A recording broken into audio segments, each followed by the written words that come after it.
நம்ம யாரு பழைய டிவோட்டிஸ் இருக்காரு.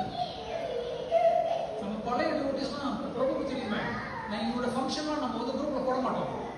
வாங்க இந்த ஃபங்க்ஷனுக்கு, இந்த பெரிய குரூப் இருக்குல்ல ஹரே கிருஷ்ணா குரூப், அதெல்லாம் போட மாட்டோம். இன்விடேஷன்லாம் போட மாட்டோம்.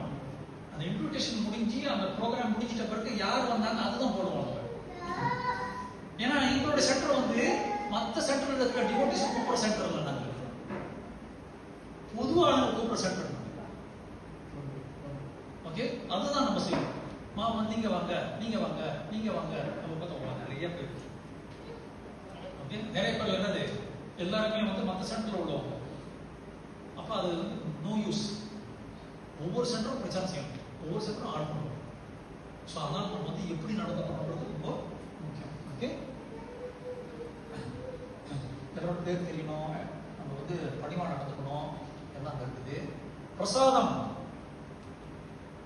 அதுதான் பவர். ரைட் இல்லையா பிரபோஸ்? பிரசாதம் பவர் தானே? ஏன்னா சாப்பிட்டு அடி வாங்குறவங்க அவங்க தான். ஸோ அதனால அவங்க கேட்கணும். ஓகே, பிரசாதம் வந்து பவர். ஓகே, ஸோ என்ன கொஞ்சம் படிங்க யாராவது. பிரசாதத்தோட டேஸ்டும் குவாலிட்டி. டேஸ்ட் நல்லா இருக்கும். முதலாவது நம்ம வந்து பகவானுக்கு நம்ம வந்து அர்ப்பணிக்கிறோம். ஸோ அது ருசியா இருக்கணும், ஃபர்ஸ்ட் கிளாஸ் குவாலிட்டியா இருக்கணும். ரைட் இல்லையா?